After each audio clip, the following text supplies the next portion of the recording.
in these crimes. They made the crimes crimes.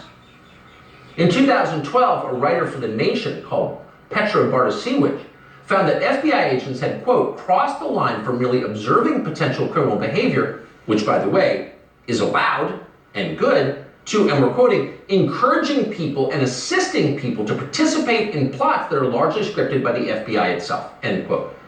And we checked, we looked carefully, and that's not an exaggeration. Wish it were. One of those plots was an Islamic terror attack in 2015 in Garland, Texas.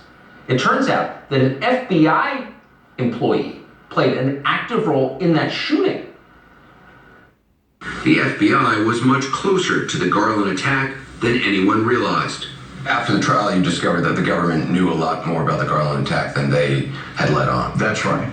Yeah, after the trial, we found out that they had had an undercover agent who had been texting with Simpson less than 3 weeks before the attack to him tear up Texas, which to me was an encouragement to Simpson. The man he's talking about was a special agent of the FBI, working undercover, posing as an Islamic radical. Man, so they're doing that to Islamic radicals. What are they doing to American citizens? That should really worry you. In a moment of uncharacteristic honesty, a former FBI assistant director called Frank Figliuzzi explained the other day on MSNBC, the goal is to round up people who dissent against the regime and throw them into solitary, and that's including members of Congress. Watch this.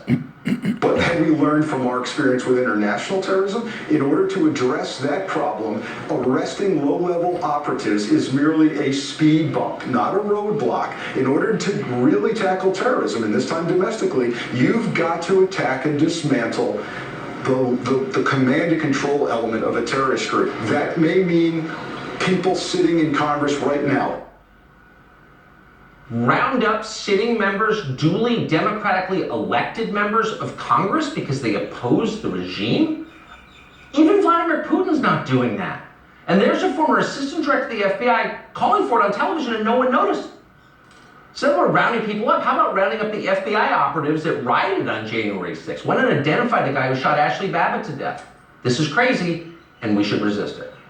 Darren Beattie heads up Revolver News. We're glad to see him tonight. Darren, thanks so much for coming on. It sounds like, according to this, I have to say, remarkable piece that you just put up late last night, read it in bed at midnight, that the FBI was organizing the riots of January 6th. Well, yes, it certainly suggests that possibility, and I'm hearing from people that this is the most important and the darkest investigative piece they've seen in years. But the American people deserve the truth about 1/6, not just for the sake of Ashley Babbitt, not just for the sake of the hundreds of people held in prison unjustly as a violation of human rights, but for the sake of the 70+ million people who are Trump supporters or just against the corrupt ruling class who have effectively been labeled de facto domestic extremists by our own government. And I believe the key that unlocks the truth to 1/6 is the following question.